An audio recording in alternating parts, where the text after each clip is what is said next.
Hello, everyone. Welcome to the INDEPTH Academy.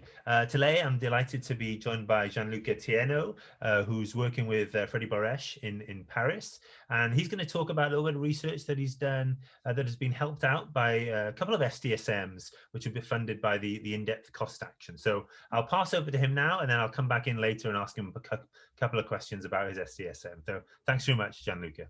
No, thank you, Geraint, for the opportunity to present my project.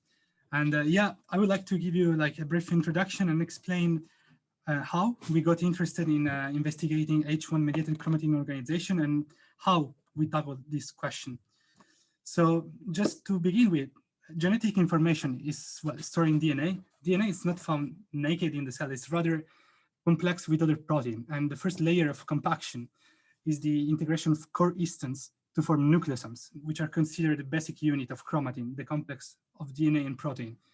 Well, by adding, for instance, other components as linker histone H1, we can further condense the chromatin to 30 nanometer fiber, and further scaffold protein can allow us to achieve different extended or condensed state of the chromatin. And during specific part of the cell cycle, we can even identify very condensed state in which we can see single chromosomes as illustrated here. I just wanted to point out that folding of DNA, it's a tightly regulated process, and it's quite important to that the cell compact DNA yet in an ordered way so that genetic information is still accessible and to avoid, let's say, messy organization. So linker histone H1 are proteins that are able to bind both linker DNA and the core nucleosome histones to be incorporated into chromatin and form the chromatosome complex. Well, this feature highlights the intrinsic potential of linker histone H1 to be really a functional component of chromatin organization. Well, here you can see that linker histone H1 function in Arabidopsis is starting to emerge. As you can see here by this GFP and linker histone H1 are quite widespread in the nucleoplasm, but they're specifically located in these dense, DAPI densely stained foci, which we call chromocenters. These are heterochromatin foci, mostly formed by repetitive regions of the genome that you can appreciate also in this DNA DAPI stained nuclei in wild type. Well, in the absence of linker histone H1, for instance, in the H1 double mutant, you can see this a lot. Most of these foci are completely, they disappear, they're decondensed, which indicate that H1 is necessary for heterochromatin compaction. Well, when we were investigating what was the function of H1 in regulating chromatin, we ran into the PRC2 complex, the polycomb repressive complex 2. This complex is quite important as it deposits the H3K27 trimethyl repressive mark, which is play a key role in gene silencing and specifically in regulating developmentally associated genes. One of the reasons we got interested in the interplay between H1 and PRC2 is that recent funding from the laboratory of Celia Baru identified by immunostaining of H3K27 that in the 2H1 mutant, there is a global decrease of this PRC2 deposited mark. And we, through a collaboration, we could indeed confirm by performing Western blot of chromatin extracts that there is a global decrease of H3K27 trimethyl. I just wanted to point out that I personally got the chance to collaborate even more with Celia, thanks to an STSM in which it was aimed at deciphering how histone H1 drives heterochromatin dynamics in Arabidopsis, which I will not have the time to detail now in this presentation, but we further collaborated on investigating what was the functional implication of H1 depletion over H3K27 deposition. And to underpin what were the genomic regions responsible for the, let's say, this global loss of H3K27 we see in the H1 mutant, we perform cheap RX. This approach involves the spiking of exogenous chromatin to be allowed to normalize for global changes of epigenetic marks.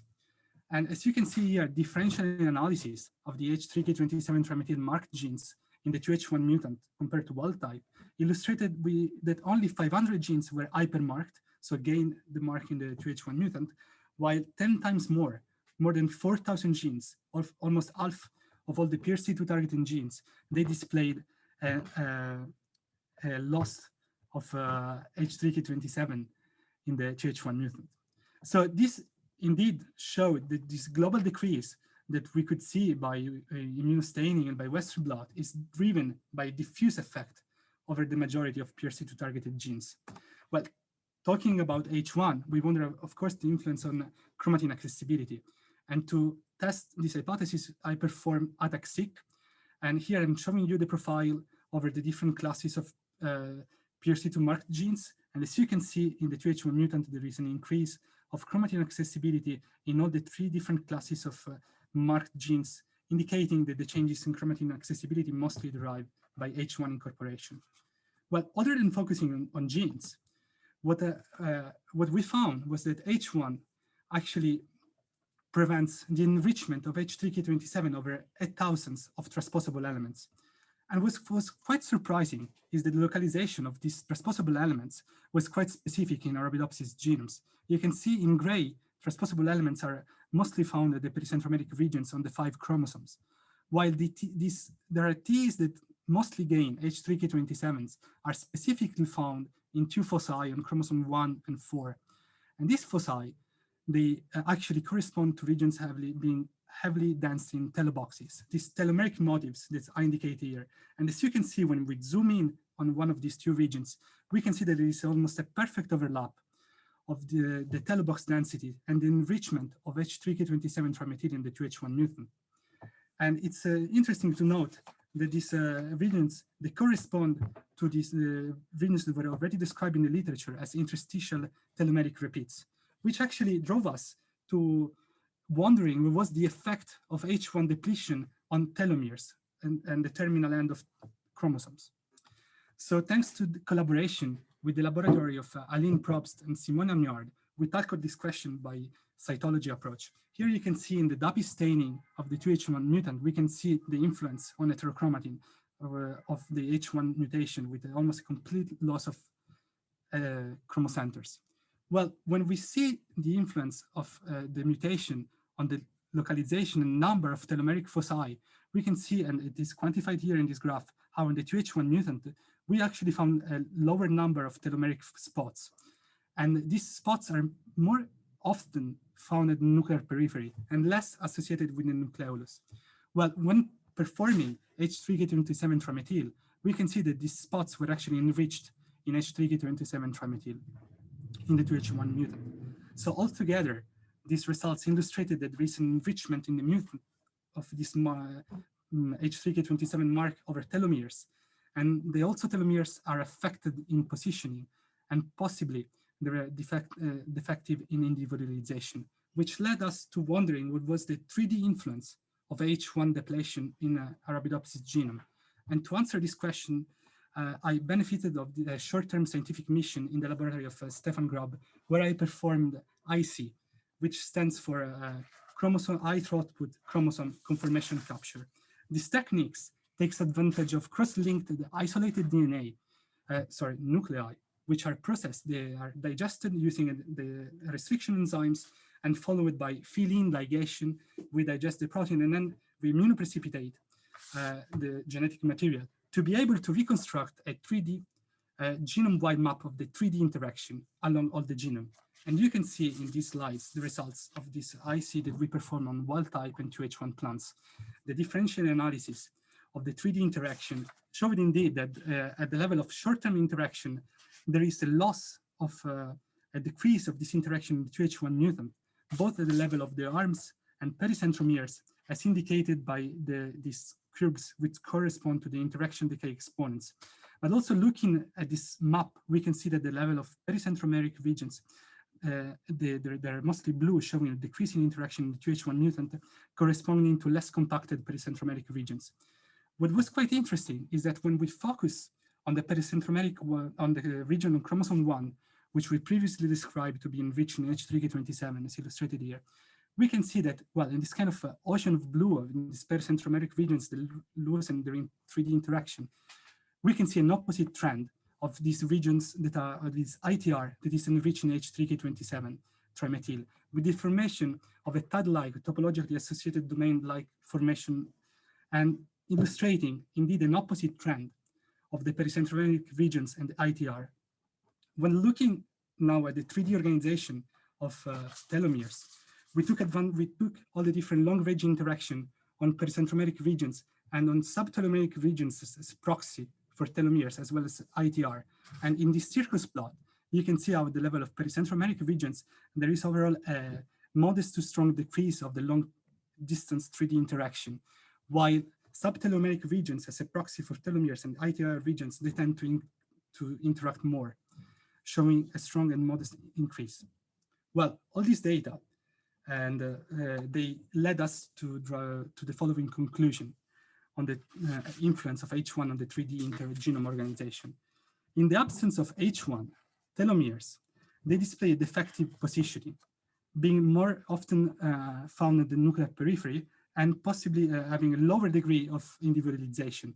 And this was observed by fish analysis and also corroborated by the IC data. And overall, the IC analysis of the H1 mutant allowed us to indeed show that H1 is an important and key player in orchestrate 3D genome organization.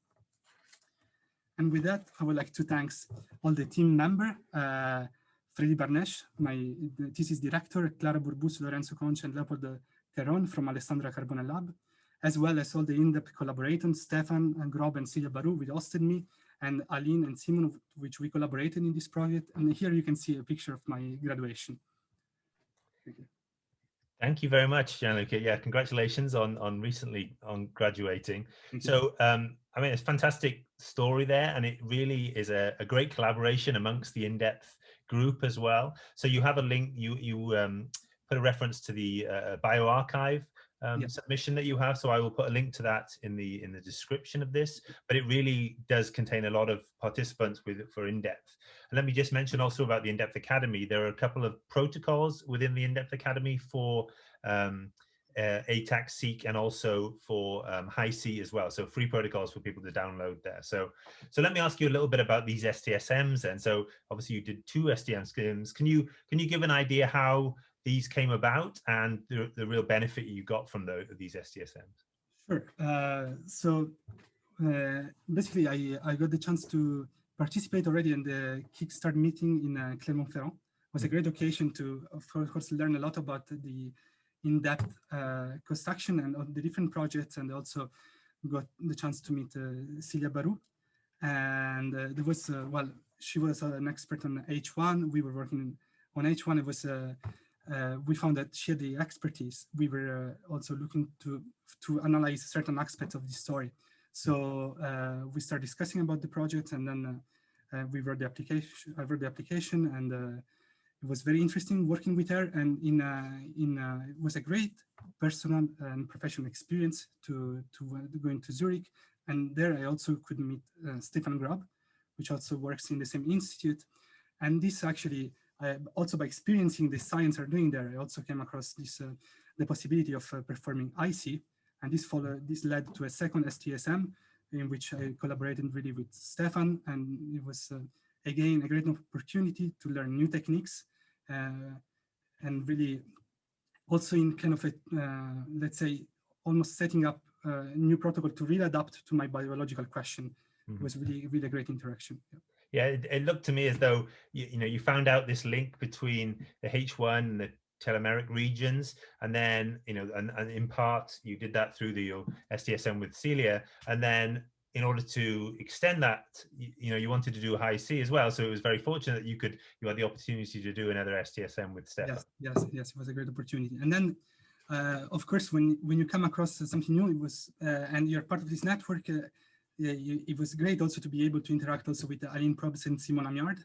Because even though I didn't personally do the experiments, but thanks to this network, we could interact. And I also met them in another conference in Madrid. And by sharing plants material, they could perform these experiments and really target this specific question, which was really great. Exactly. We look forward to this publication coming out, because it's going to be another example of what's possible with the collaboration across Europe. So I should remind people at this time that we're talking now at the end of February in 2021, and there are STSMs available for people to work through the summer and into the autumn, actually. So even though we're in a challenging situation, obviously with the pandemic, as things hopefully open up a little more, there is finance available for other people to do STSM. So please look at the website for details about that. So let me finish by thank you, Gianluca, for presenting your data, and good luck with your future career.